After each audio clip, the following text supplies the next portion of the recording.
What you are about to hear is not a podcast.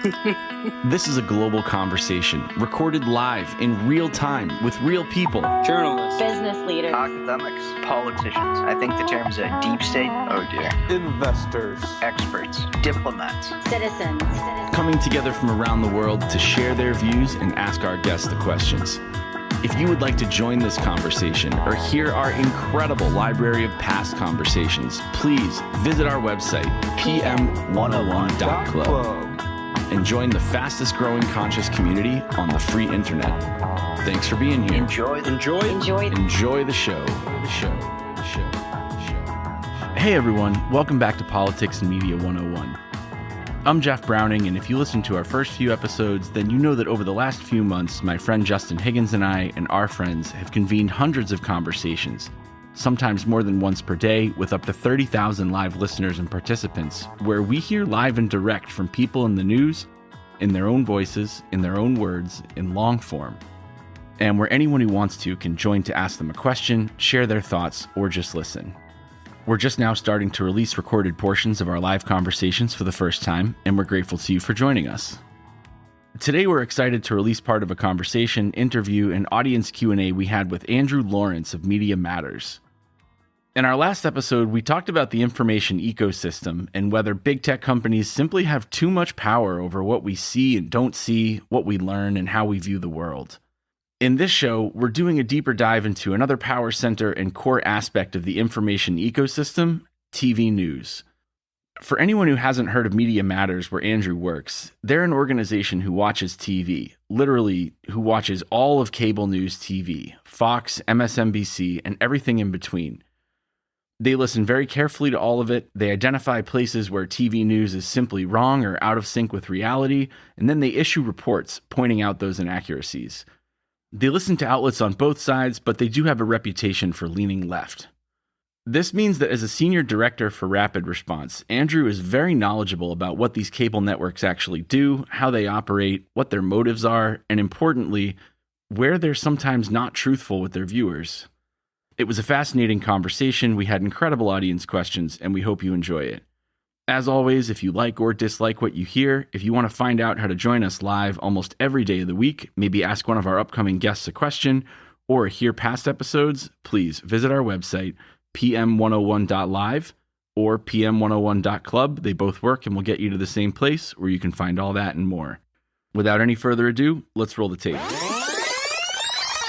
Andrew, I just want to start out here, man. What is Media Matters, and what is your role in the organization? Sure. Yeah. Media Matters is, we describe ourselves as a liberal media watchdog group. And basically what we do is we watch cable news, and that a lot of people don't know this, but that includes MSNBC and CNN as well as Fox News. We listen to conservative talk radio. And what we do is we point out the misinformation. A lot of the stuff that we do is simply taking the exact words that these people have said and making it public. I think that a lot of these hosts, a lot of these people, they speak, they're very confined into their little bubble, and they still have influence. They have a lot of influence inside conservative politics, inside Congress, stuff that they say gets turned into investigations, congressional hearings, that type of stuff. A lot of people, if you're not a hardcore conservative, you're not watching or listening to this stuff, but it's important that people know this, know what they're saying, know what they're doing, know the policies that they're pushing, because they have an outsized influence. And so that's kind of what we do. We fact check conservative media. We try to stop this stuff before it grows and before it takes root in the more mainstream media outlets. And we just try to point out what's true and what isn't. There's really no secret to it. My role, I work on the night shift. My title is Deputy Director of Rapid Response, and that's pretty much what we do, is just rapid stuff. So I have a whole team of researchers underneath me, and my job is basically to quarterback that. So, we have people that listen. They let us know what's going on Fox News, talk radio, the different podcasts that we listen to and watch. And my job is to sort of determine what needs action and what that action is. Are we going to, does this rise to the level that it needs a full-blown fact check? Is what they said just so terrible that we can just clip it and put it right up on our website and people will understand that it's terrible, that type of thing. So that's basically my day to day, really. And just what you hit on, there are a lot of people don't watch Fox News from the beginning of a show to the end of the show, but they do kind of understand the thrust of some of their shows because of tweets or clips that go viral for a variety of reasons, whether it's a progressive organization or a conservative organization sending out that information. You're watching this stuff all day, and in your case, all night. What do people who only see the viral clips not know about Fox News and maybe just conservative media as a whole? That's a really interesting question, actually. And, I think that one thing that has frustrated me lately, I would say in the last year or so, is the way that the Overton window has kind of shifted. Particularly, I'm just going to use like Tucker Carlson as an example, to where, maybe 2 or 3 years ago, he said that immigration makes America dirtier and poorer, and there was a huge uproar over that, and there were calls for him to be fired. There were advertiser boycotts, stuff like that. Now, here we are a couple of years later. He's pushing this great replacement theory every single night, and it's barely a blip on the radar. So I think it's tough for us at Media Matters that it's become so outrageous. Everything that they do is so outrageous that almost nothing is outrageous at this point. And that's kind of frustrating for me because we can't sit there and fact check like everything that they say. And you look at if you sat down, people don't realize how out there this stuff is. And if people sat down at Fox News from 8 until 11 o'clock every single night for a week, I think they would be floored by what takes place on that network.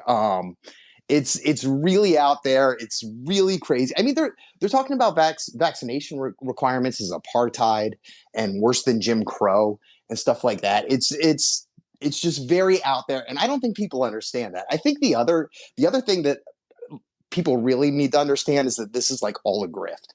Like it's all for money. And you take a look at the way that they attack vaccination mandates right now, and not just the government's vaccination mandates. They've attacked companies that have vaccination mandates, but they work for a company with a very stringent vaccination mandate. And that has not been brought up a single time on the network. Nobody has quit. Nobody has been fired. They sit there and they comply, and they submit to Fox's mandate because they're giving them a giant paycheck every 2 weeks.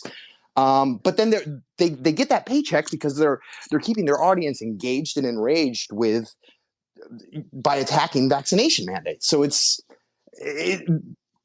such a grift, and that's one thing that I think people need to understand a little bit better. So you just hit on Tucker Carlson saying some pretty inflammatory things. I mean, he just went to Hungary and palled around with a wannabe authoritarian holding him up. But when Tucker Carlson takes heat in the media for inflammatory statements, Fox News execs tend to respond that him, Hannity, Ingram, and other political on-air personalities, they're just opinion hosts that are separate from the news hosts.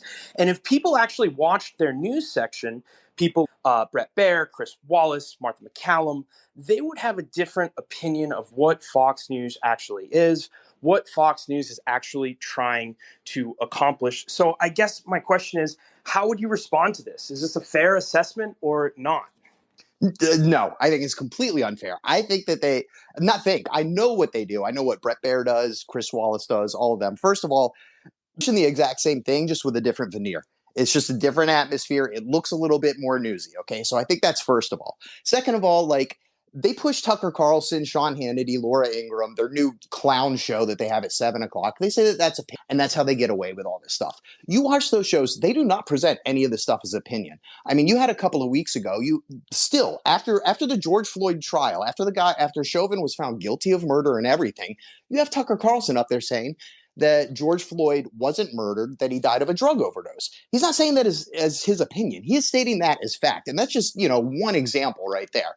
So, they get away with a lot of BS by just passing it off as opinion. But if you watch these shows, what they're saying, they're not presenting it as their opinion. They're presenting this as fact. Like, you watch Tucker Carlson, he's saying as a fact the Democrats, I mean, this incompetent party that can't even pass an infrastructure bill right now, he's saying the Democrats are trying to replace an entire population of white people with immigrants. I mean, that's not true, but he sits there. He's not stating that as opinion. He's stating that as fact. And he says it. He will say, this is a fact that I am telling you right now. And it's such a cop-out by Fox News. And then I think additionally, you bring up Bret Baier and Chris Wallace and whatever, these guys that supposedly have integrity. You can't work at Fox News and have integrity. Like, I'm sorry, anybody that works there right now that is making money off of a network that is pushing vaccine misinformation, COVID misinformation, and white supremacy, like you can't get a paycheck from that company and have integrity. So I guess the follow up to that is, wouldn't Fox News be, in your eyes, not my eyes, but from your perspective, wouldn't they be worse without Chris Wallace and the quote unquote hard news that they do? And wouldn't it make it more difficult? Absolutely not, because what Chris Wallace and Bret Baier do, what's more valuable to them than the ratings that they give them is what your last question was. Like, well, Fox News has some people there that do real news, that have integrity. And so that's why they can put up Tucker Carlson and Sean Hannity. And those are the real faces of the network.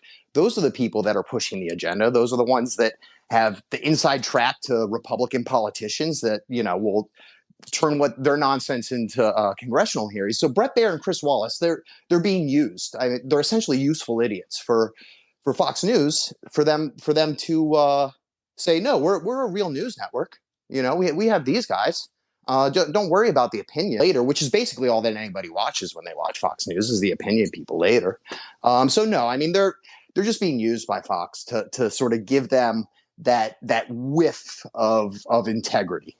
I wanted to ask Andrew, what's the difference then between what MSNBC does and what Fox News does? Well, at first I would say that all cable news is garbage.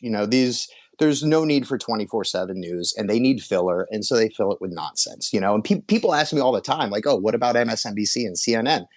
They're awful too. Like, sorry, so I want to start there.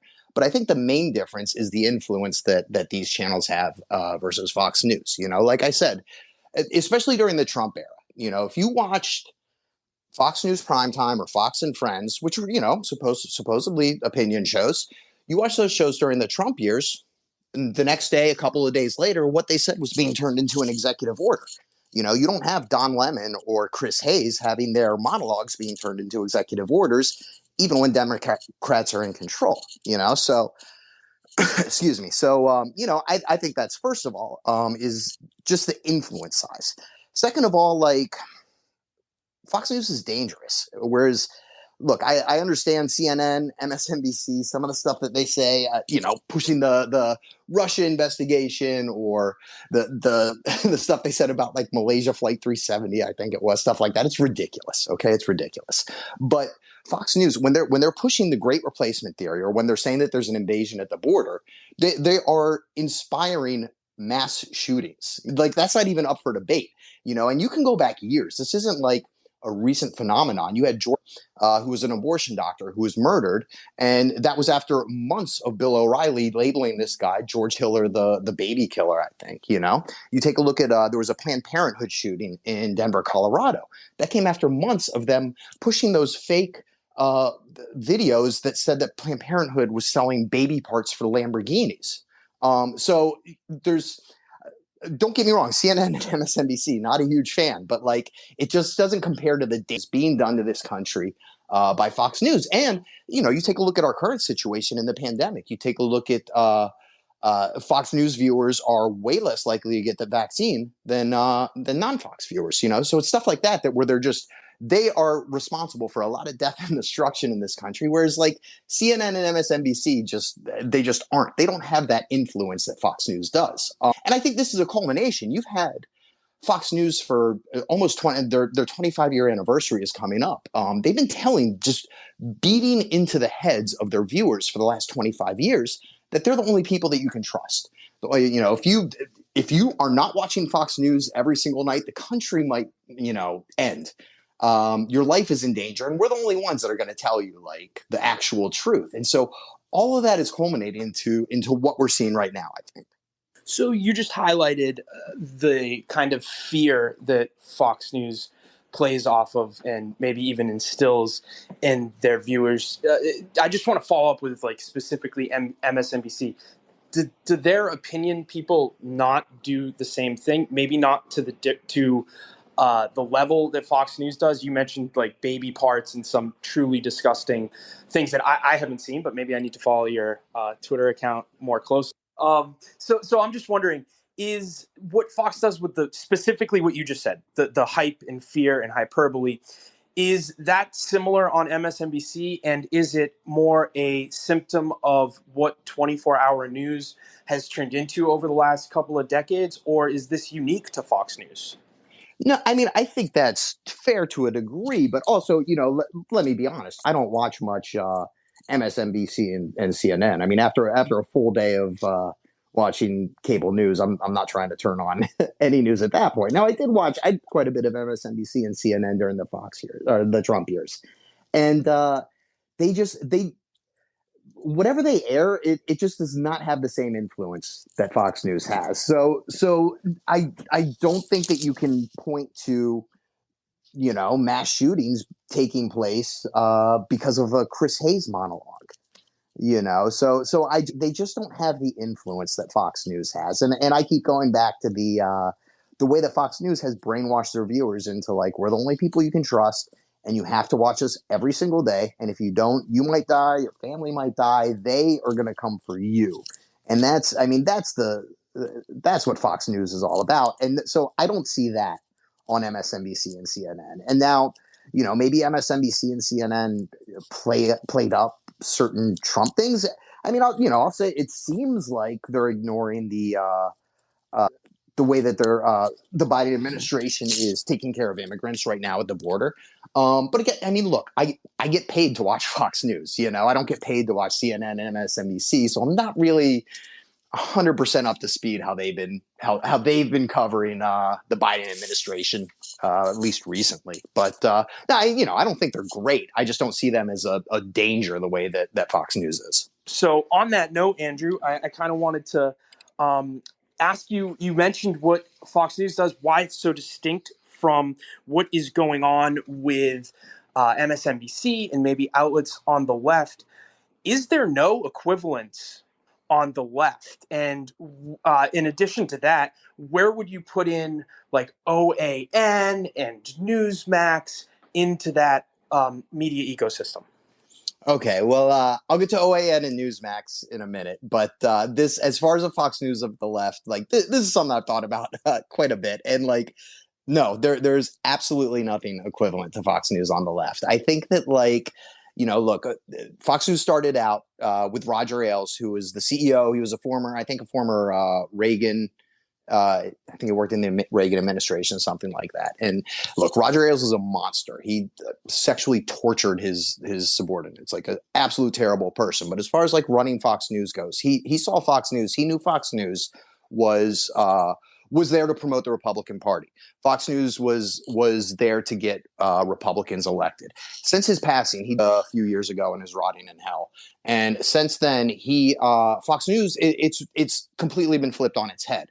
At this point, the Republican Party exists to prop up Fox News and bump up Fox News's numbers. And now you take a look at anybody that's listening to this is probably vaguely familiar with the political discourse in this country. I think you take a look at the way that critical race theory, for example, was just blasted on Fox News day after day. You take a look at the way the Caravan a couple years ago, they tried to bring it back every year or so, but the way that it was just blasted day after day after day. Ebola, the Ebola virus, same thing.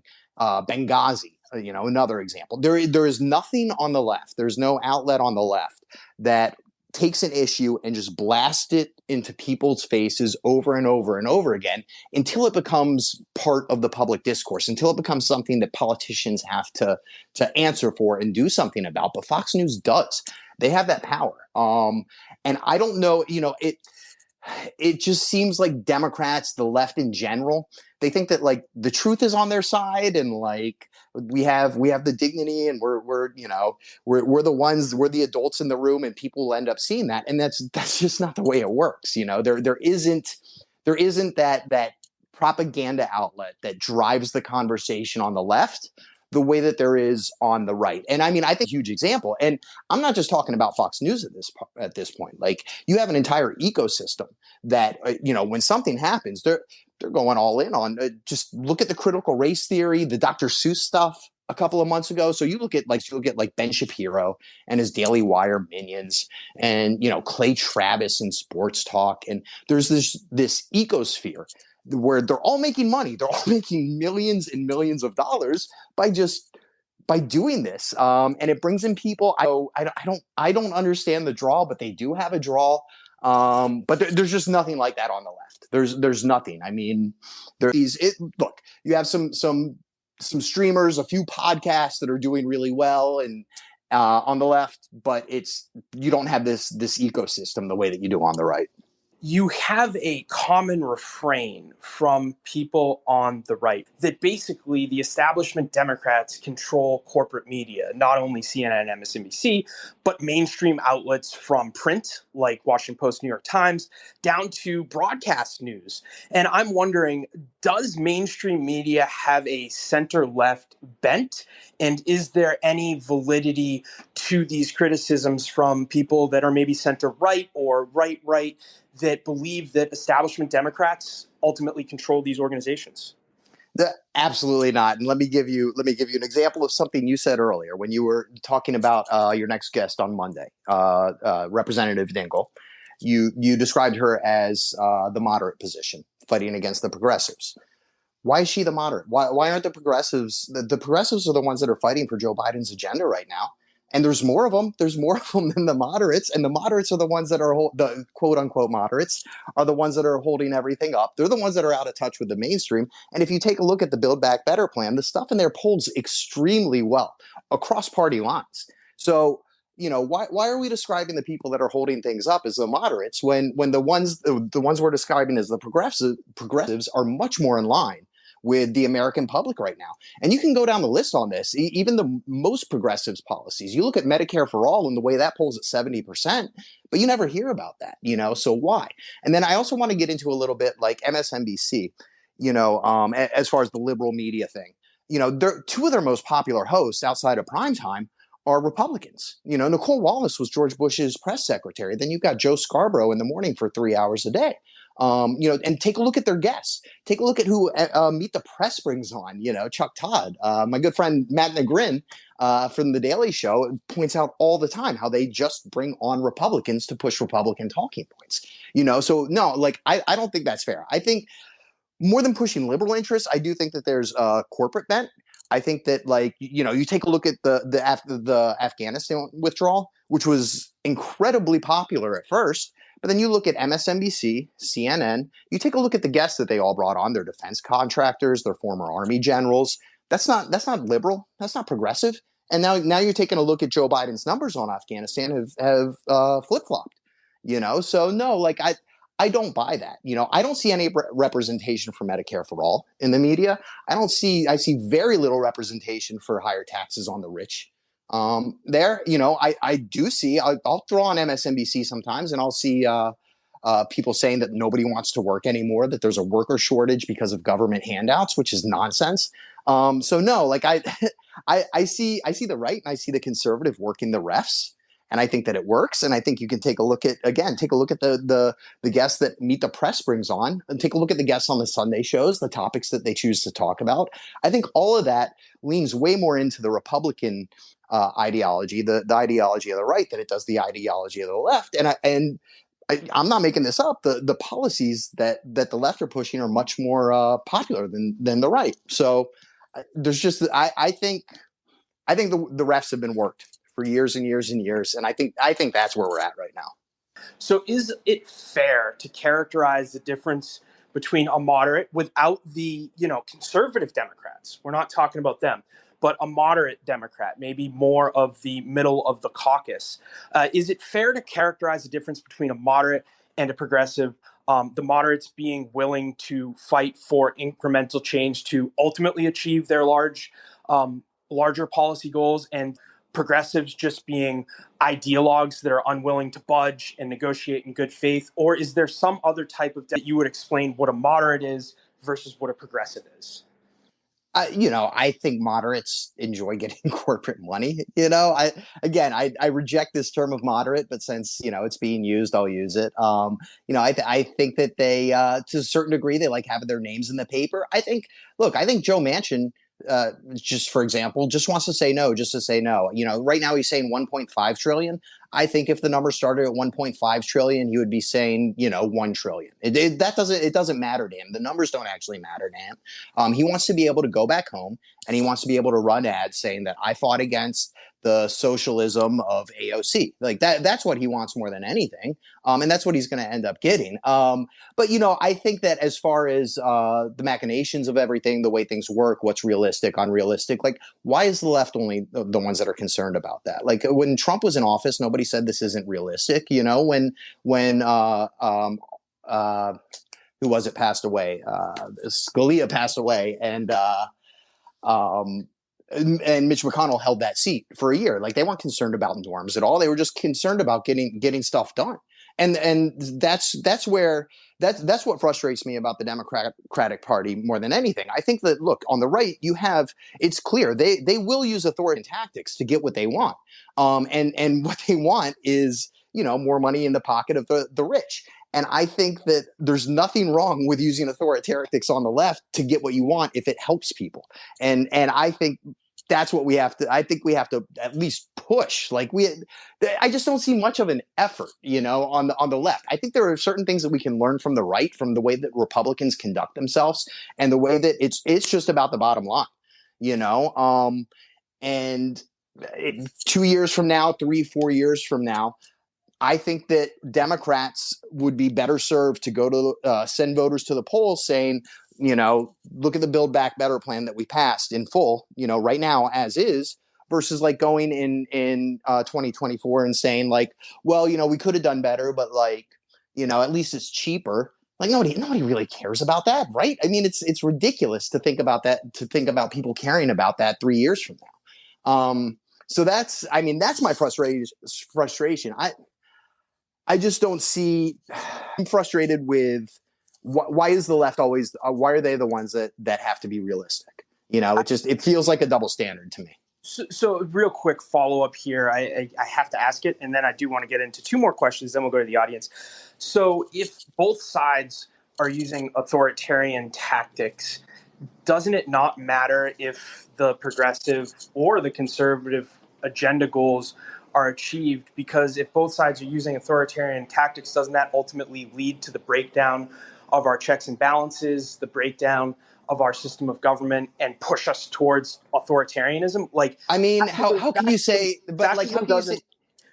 Real quick, fascism isn't necessarily like a conservative or a liberal ideology. It's the means of implementing change through various steps, including violence and harsh authoritarian measures, regardless of what that change is. So that's my question. Isn't it more dangerous if both sides start to use these tactics, and doesn't it represent an existential threat when maybe we should be trying to pull both sides back away from the brink of, a cold political war? But aren't we beyond the brink right now? Didn't January 6th prove that? And nobody's paying any price except for the people that were actually there. But as of right now, all the instigators, all the people that put all this stuff in motion, the people that sent buses up here, you say is it going to lead somewhere? We're already there. In my opinion, this stuff is we're on a razor's edge right now, in my opinion.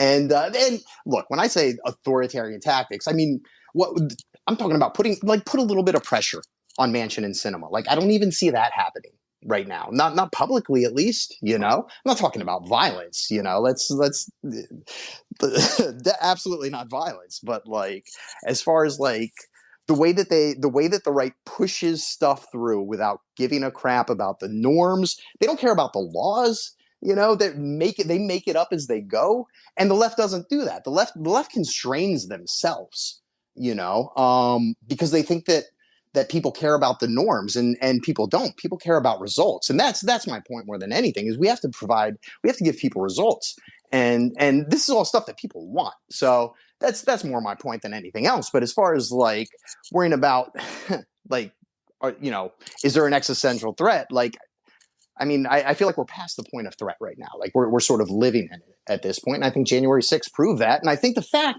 that you still have the leader of the Republican Party, Donald Trump, out there saying that the election was stolen and saying this, pushing for the election to still be overturned at his rallies. I mean, people are ignoring it, but he's still out there saying the election should be overturned. So, it's something needs to be done with that. So like why the left cannot just disarm. There can't be unilateral disarmament, and that's what I see right now politically. Okay, you meant hardball tactics. Yeah. Follow up, and even if you are a personal friend, I still need to ask the tough questions. So I do want to shift into your tactics at Media Matters, maybe the group, not you necessarily, and how you influence the information ecosystem. Is your rapid response just amplifying the worst voices on the right and giving them greater reach and influence? Okay, so I actually get this question a lot, and I understand the question. I think it's preposterous, though. I think that look, you take a look at Tucker Carlson's viewership, and on his best nights, he gets about 3.5 million people, right? I have like 55,000 followers on Twitter. Media Matters has like 400,000 followers on Twitter. And the majority of the people that follow me and that follow Media Matters are not sitting there watching Fox News. So, it gets back to the influence that Fox News has on this country and has on politics and has on Republican politicians. And it's important that people know what they're saying. And people aren't going to sit there and watch Fox News for 12, 13 hours a day like we do at Media Matters. So no, I think it's important for, it's important for people to know, like, when Republican politicians are out there saying that immigrants are coming to like replace white people, I think it's important that people know where that started and why it started and who's responsible for that. And that's just one small example. I think that like if you take a look at you have on CNN, you have Brian Stelter and Oliver Darcy who are media critics, and they do a great job. But Media Matters, we've got I think over 100 employees at this point, and that's all we do is monitor conservative media. And we have a large staff, and I think we're capable of when a white supremacist shoots up a Walmart in El Paso because he thinks there's an invasion coming, we're able to the next day put out a study on how many times Fox News pushed the invasion rhetoric in the last month, for example, and a lot of other places aren't able to do that. So no, I don't think that I don't think that we're promoting them more than they would be, but I think we're exposing them is how I would put it. Okay, so then I'm going to take this from a little bit different of an angle. I think I know where you're going to. I'm going to add a second question here, Andrew.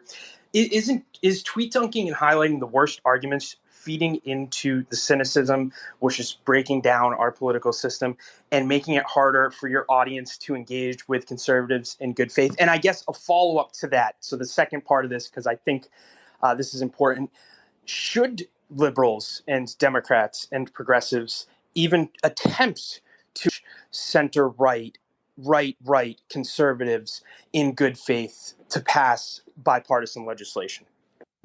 Well, I'll say first, the system is what's creating the cynicism. That's not, I don't think that some cynical tweets what's creating the cynicism. I think it's people having unemployment benefits being cut off in the middle of a pandemic. I think it's people that know that they're stuck in a job that they hate and can't get out of because they need health insurance that isn't being provided by the state like it is in every single other developed country. So I think those types of things, I think seeing that like, Texas is taking out bounties, $10,000 bounties on women who want to get an abortion. Like that's what's creating the cynicism. So, I think that maybe there's some gallows humor that takes place online, but I mean, what are you going to do? Like you got to laugh sometimes. So no, I don't think that's. I think the cynicism comes from the system, and that any cynicism that you see online is sort of a reflection of that more than anything else.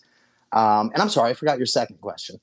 Should engagement between liberals with conservatives in the policymaking process, or are we past the point of engagement? I think it depends on what we're talking about. I think that you know, the job of our politicians is to make our lives better. And like, I don't think that you should negotiate down from that.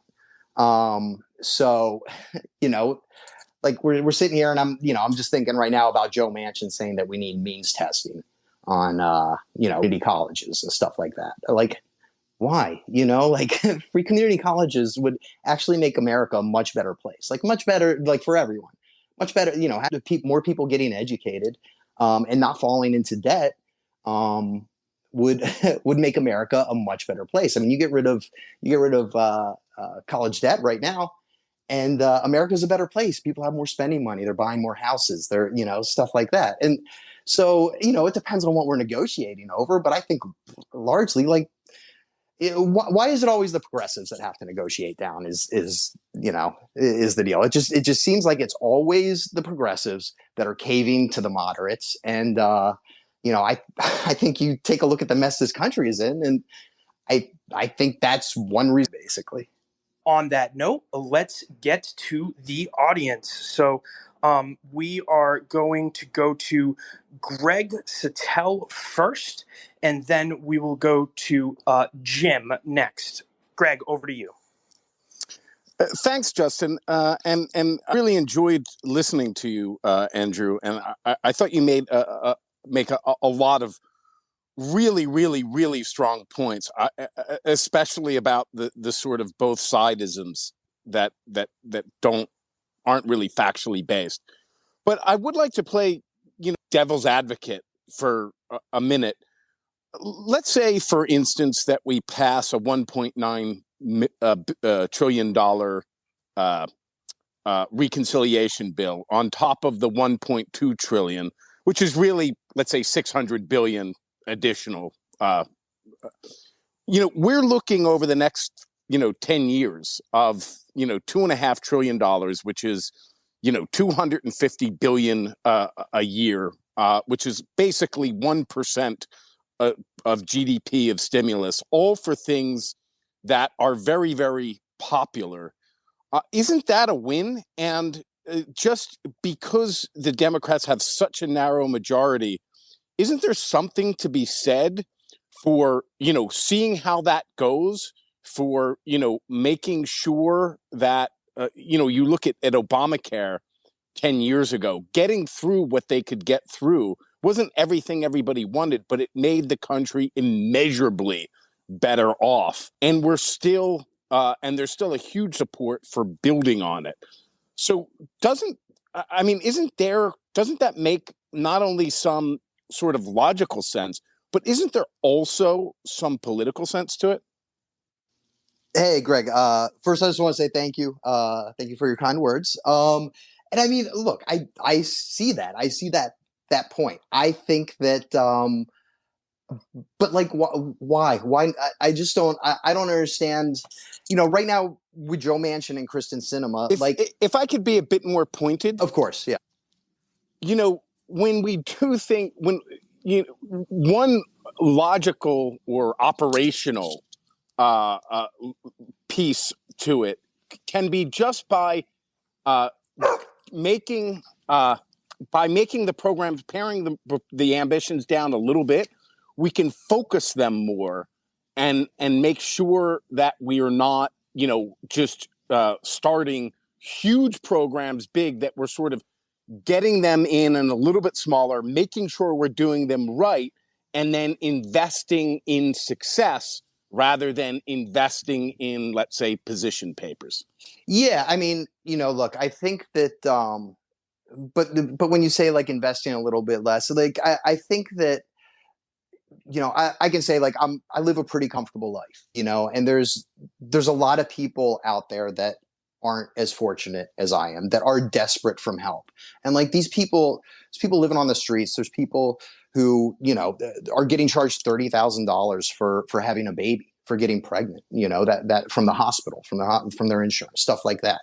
And paring stuff down like that, there's just so many people out there that need help that, like, I don't care about bipartisanship as much as I think we should be focused on helping these people. And, look, at the end of the day, you want as much as you can possibly get. And that's all.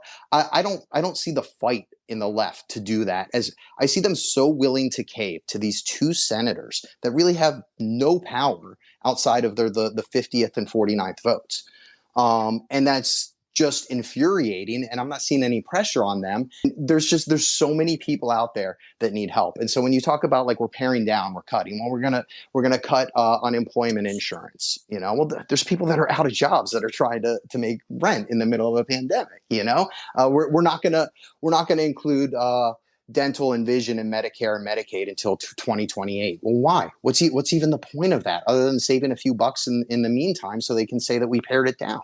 And that doesn't help people. In the next 5 years, you've got people that are out there that need help, dental and vision insurance, and they're not going to have it. And so that's like, I just want to see Democrats fighting a little bit more for that stuff. And you're right, at day, like you get what you can get. But I just don't see the fight in the left that I see in the right, the nonstop just bashing over the heads of like, this is our talking point, this is what we want, and we're coming at, look at what the Tea Party did in primarying people that weren't along for the ride.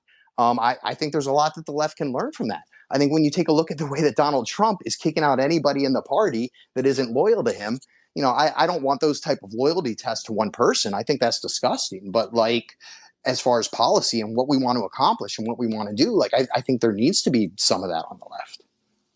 We will go to Jim, and then we will go to Collier. Jim, over to you, good friend. Thank you, my friend. And Andre, first of all, let me echo Greg's words. I've thought it was very insightful. Greatly enjoyed your commentary and agree 100% with what you've been presenting.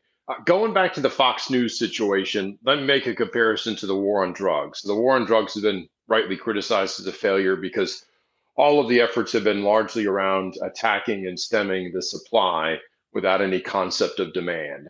And the bottom line is that the Fox News opinion hours polls as well as it does and has consistently presented as long as it has because it has a demand in an audience. The audience isn't drying up, it's only getting bigger. What do we think we do about the socio-cultural problem that we have with white fragility and all those other elements, as well as just socioeconomically disenfranchised folks that are driving that demand? And as you well know, you set Fox aside as a conservative outlet and dive one level deeper into OAN and then the communications between Oath Keepers and the like, and it gets really crazy. That's still a demand and something that's out there. How do we think we stem that tide?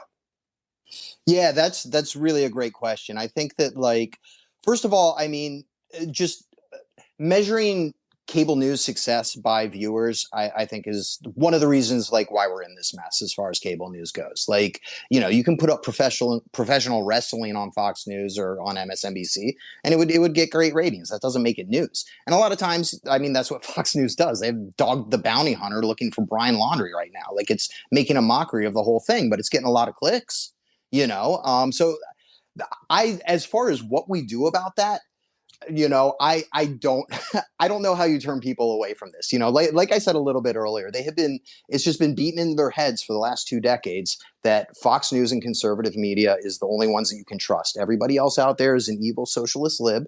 They're coming for all of your money. They're coming for your kids. They're not going to let you make any choices that you want. You have to listen to us every single day or you're in mortal danger.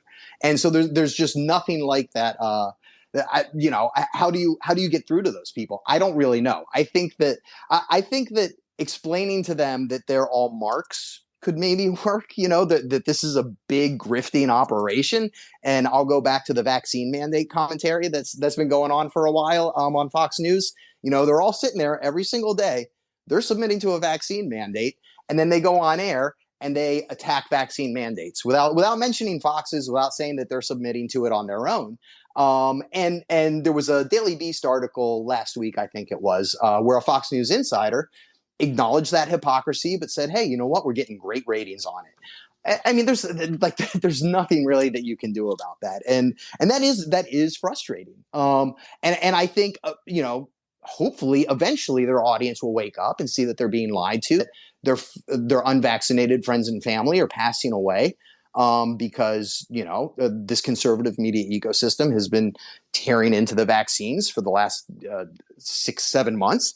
But I don't know. I mean, there's certainly, there's people out there that are taking their last breaths in an ICU unit that are still saying that COVID is a hoax. What do you do about those people? I don't know. I'm really not the one to ask about that. But I agree with you. It is a huge issue. But like I said earlier, I think the biggest issue is that's how we're measuring success.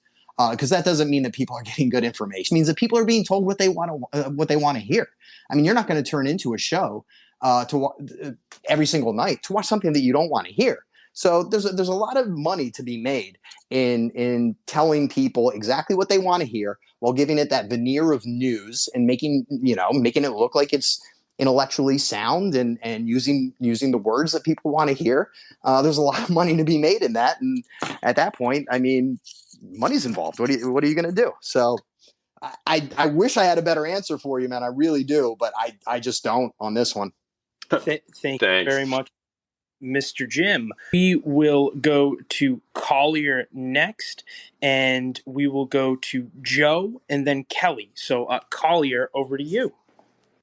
Hi, thanks for having me. I just wanted to ask, because you were talking about a lot of the biases in reporting, and I wanted to know, in terms of the way that typical what's labeled as left-wing media reports on things like election bills in states that weren't exactly accurate, or the role the parliamentarian plays in the reconciliation process that resulted in death threats toward Elizabeth, and how we can combat those types of things, or how you think that's not necessarily a bias in that sector of the media.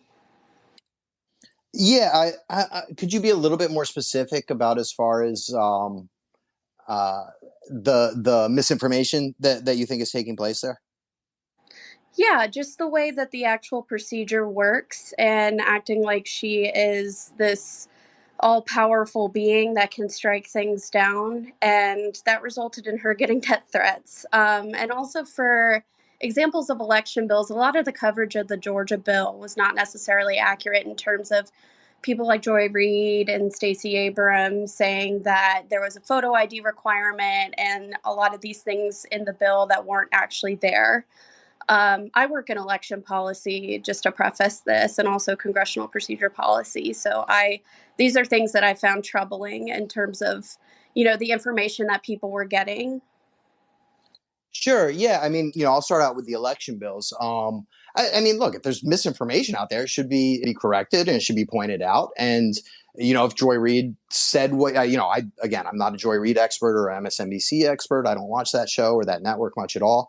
But if she didn't issue a correction on that, then I mean, she should, And so, again, I don't know exactly what you're talking about or the segments or anything like that. But I mean, misinformation should be corrected 100% of the time.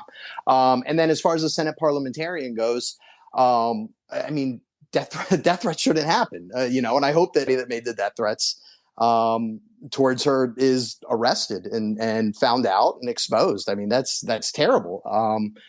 I don't think that, if the Senate parliamentarian rules on something, I think the public should know about that. But I don't think that simply reporting on that is going to create death threats, shouldn't.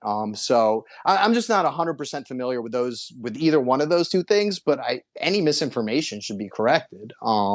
And I certainly hope anybody that makes a death threat, that's no fun. I've gotten plenty of death threats and it's scary. And I've had to talk to the FBI and stuff in the past. It's no fun. So I hope anybody who makes any death threats is exposed and faces consequences for that.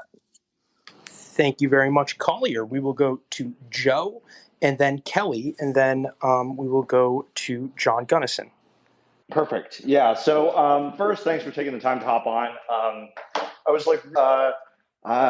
I was really taken by something that you were saying in terms of like the separation, the difference between Fox News and the right and these other media outlets, which obviously, like you've mentioned on multiple times already, like they are not your area of X, not what you cover.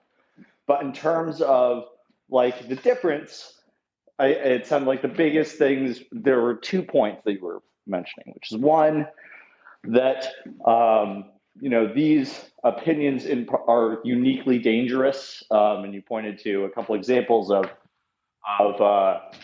shootings at like Planned Parenthoods, et cetera. There have been other examples brought up of similar instances on the left of violence, but beyond that, the point that I was going to I was really curious about was you were mentioning the reach, right, and the power that in particular Fox News has. Now, I was kind of surprised by this as a point in the negative, which is that isn't viewership kind of more of an indicator of, and therefore like the popularity and widespread belief in these things? And like if we follow, like just responding with the last one, like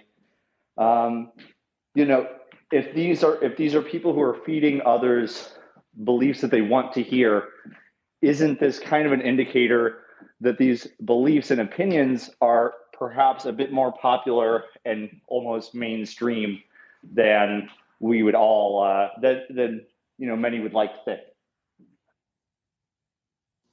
Yeah, sure. I mean, I just look, I want to hear that I look like Ryan Reynolds. That's a very popular opinion with me, but like it's not true. So I mean, I think that the news's job isn't to reinforce what you believe. It's to tell you the truth. It's to give you the news. And again, Fox News is enforcing a vaccine mandate, but yet they're being pretty vocal attacking vaccine mandates. And when asked why, it's because they get good ratings. That's dangerous, So no, I don't, just because something is popular, I don't think that makes it newsworthy at all. And I think equating viewership to success in the industry I think it's one of the reasons why we're here. I think that people want to hear what they want to hear. They don't not want to necessarily hear what's true. So, you say like ideology, like we're not talking about things here like they want lower taxes. That's not what's drawing in viewers right now. What's drawing in viewers right now is saying that the vaccine doesn't work and that mandates are Jim Crow. And that's I think that's hurting the country. And I think Fox News has a responsibility. I think as Tucker Carlson is the most watched cable news host in America.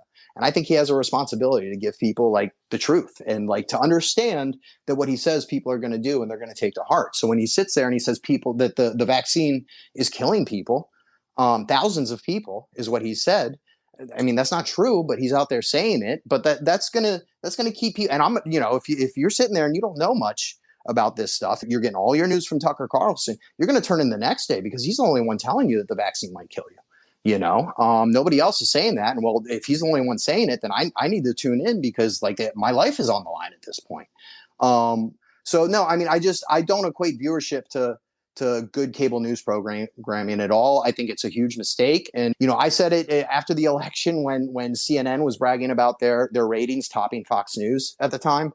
I said it at the same time then. It's dumb for CNN to tout their ratings. That does not equate with good cable news programming, in my opinion. Okay, we will go John Gunnison, and then we'll try Julie. John, over to you. Yeah, thank you very much, Andrew and Justin.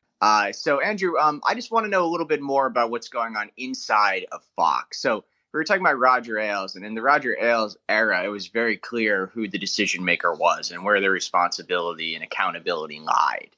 And I think that maybe for those of us on the outside, it's a little bit of a more confusing picture now in the post-Ailes era. Can you tell us who you think are the key decision makers, if there's more than one, or who key decision maker? How much time are Rupert Murdoch and Lachlan actually spending making decisions on a day-to-day basis? Or are there other people more at the executive level who we should look at as the new Ailes? It's Tucker Carlson, period. I mean, you take a look at his show. his show sets the talking points for the entire network. Last week he came out and once again fully endorsed the white nationalist, white supremacist, great replacement theory. The rest of the week it was all over Fox News. If he starts talking about Dr. Seuss, everybody's going to talk about Dr. Seuss. It's Tucker Carlson's network at this point. They've expanded his role there. He has a Fox Nation show, which is their streaming service as well. He's showing up all over the place, all across that network. It's Tucker Carlson, and he has full reign at this point. There's nothing he could do or say that would get him fired. When I say that, I mean there is nothing he could do or say that would get him fired. And I think part of that is Lachlan, Suzanne Scott, who I think her official title is CEO. I think they don't want to look like they're giving into cancel culture or giving into matters or anything like that. So they're going to keep pumping out this filth every single night. But it's Tucker Carlson is in complete control of Fox News right now. What he says goes. Shep Smith was one of their, the reporters with integrity that they had there for a while. He lost a fight with Tucker Carlson, and Fox News got rid of him, and now he's on CNBC. So, it's the Tucker Carlson network at this point, which is mind-boggling when you take a look at his life and his career. He's fired in every other TV job he had before. He's a trust fund baby. He's one of the elitists that he claims that he hates and is speaking out against and all that. But that guy is Fox News at this point. Yeah, it's funny, Andrew, because just like you alluded to, he worked for both of the other cable news networks, CNN and MSNBC, before Fox. I'd also like to ask if I can just get a follow-up. If it really is Tucker's network editorially, how do you think the other major personalities are reacting to this? I know that Ben Smith wrote a big article that was kind of exposing Tucker as an anti-Fox leak machine, that he had given Brian Stelter tons of dirt from the inside of Fox that Brian had used as the basis for his big book on Fox. And we know that Mark Levin had a big reaction to this on the air, where he was directly criticizing Tucker for, feeding the enemy stories about the inside of Fox. How are people like Hannity, Laura Ingraham, the other major personalities, how are they kind of interacting with Tucker? What do they think about the power he has at the network right now? Yeah, I mean, it's funny. Mark Levin did go off on Tucker. It was really funny, without naming him, without mentioning his name, but it's pretty clear who he was talking about. First of all, I'll say that it doesn't really matter, what they all think of Tucker. He's the big dog down there right now. And again, I'm just giving my opinion now on this. This is not inside information that I have through sources or anything like that. It seems like it seems like him and Hannity aren't really very fond of each other at this point. They're handoffs from show to show. They do the little bumper in between shows together, where they jib jab for a couple of seconds. That's gotten pretty cold, and they've gotten shorter and shorter. But he does, Tucker Carlson, as far as he seems like a charming fellow. He seems, he seems affable. I mean, if you were sitting down, you had no idea who he was, and he sat down next to you and you started talking about, how the weather is outside, probably be a nice conversation. So it doesn't seem like there's a real vitriol throughout the building there for him. But then, there was a report, it had to have been over a year ago now, where one of his writers was fired for posting on posting like racist and sexist stuff on a message board, Blake Neff. And there was actually a phone call between Fox News management and some of their black employees, where they were upset that one of them, I don't want to say the name because I don't even know, I don't know for sure who it was, but so that they were upset that Tucker Carlson was, and this is a quote, was running a white supremacist cell inside of Fox News. So I know that there's some friction there as well, as far as the white supremacy that Tucker is on a nightly basis is festering inside of Fox News and causing some issues there. But I mean, Tucker's not going anywhere, and since then he's been promoted and getting more airtime and more shows and all of that. So I think the majority of the people at Fox News at this point know that like if you want to succeed there, you better be on Tucker's good side. Thank you for that, Mr. John Gunnison. We will go to Kelly. Let's try you out again. Are you able to hear me? Yes. Bingo, bango, bongo. I'm glad it's working. Justin, thank you for having us. And Andrew, thanks for joining us. I think that you're right in that there is a credibility crisis, especially as it relates to politics and the way people are consuming media in general. But you started out by saying that Media Matters is in place to provide like transparency and bring truth to what a lot of these bad actors are saying, doing, the lies they may be spreading. And you initially said that I'm not sure if you meant you specifically or Media Matters, but that, you don't just watch Fox, you watch the other networks. But then a couple of times after that, you said you didn't watch Fox. So that's like the first part of this. But then the second part is specifically when Collier brought up something that was reported on that led to death threats, you responded to her saying that you didn't see how reporting or journalism would or should lead to that. And, you definitely hope that those people are prosecuted or dealt with by the law in the appropriate way. But, earlier in the interview, you mentioned how Fox's reporting had led to death threats, even acts of violence against, for example, like abortion clinics. And the last part of this is that, in that you state that truth and transparency and, making sure that people understand what Fox News is doing. That's why you guys do this. That's why you watch for 14 hours a day. That's why you make sure that you're letting everyone, know what's going on. But you also say that your audience isn't anyone who would watch Fox News.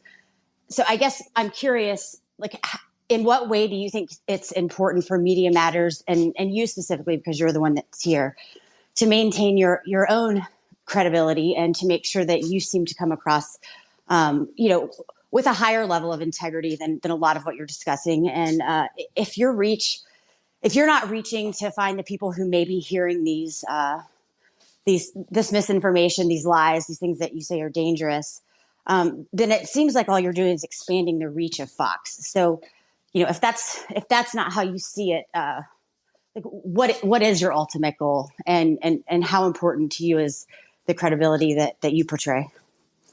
Yeah, sure. I'll try to get to all of your questions, and if I forget one, forgive me. I think first of all, with the MSNBC and CNN question, I'm sorry if I was unclear earlier, but I personally, what I meant is Media Matters looks for conservative misinformation seeping into more mainstream or even left-wing outlets.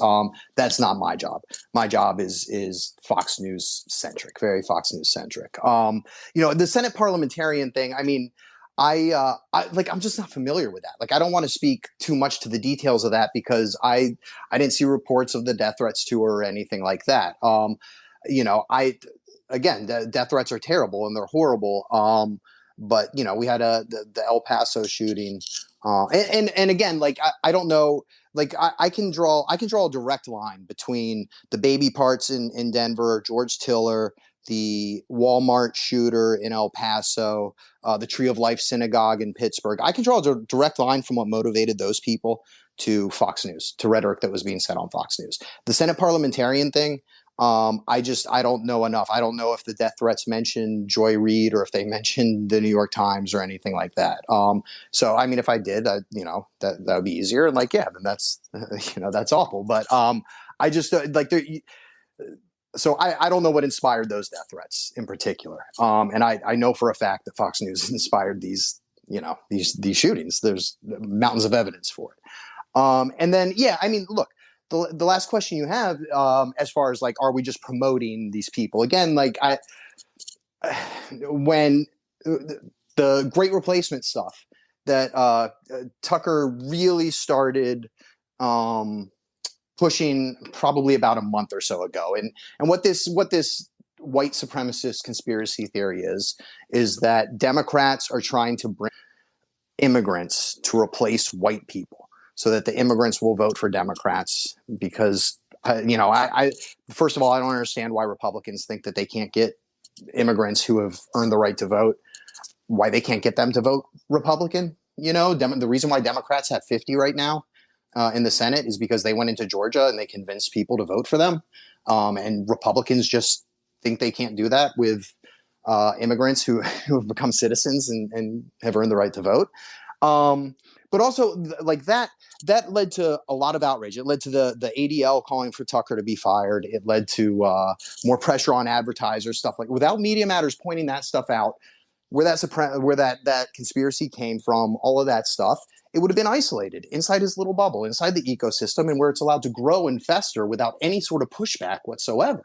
And so, like I said, I think it's really important that people that aren't watching Fox News and that don't agree with this stuff, that they understand, like, why is all of a sudden the entire Republican Party saying that immigrants are coming to replace white people? Well, this is why. It's because the most popular cable news host in America is pushing that disgusting conspiracy theory. So, I get that question a lot, and I I want to say that I understand it, but it's I don't think it's an accurate representation of what we do at all. I mean, my tweets will get my Tucker tweets that go super viral will get 1 million views at the most, and that's happened like 4 times in the last 4 years, maybe.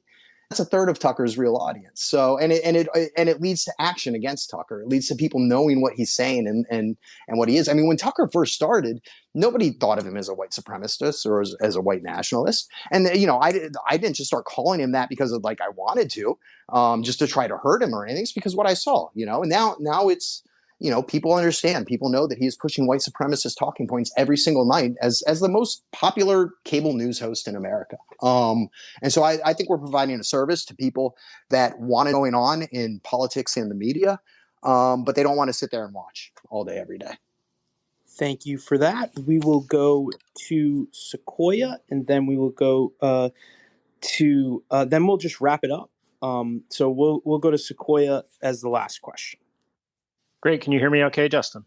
Yes, we got you. Great show. And my question has to do with the fairness doctrine. And if you think that maybe a return to some aspects, maybe a modernized version of the fairness doctrine might help to get rid of the kind of disinformation that Fox News seems to be proliferating across the airwaves. So that's my main question. Thank you very much.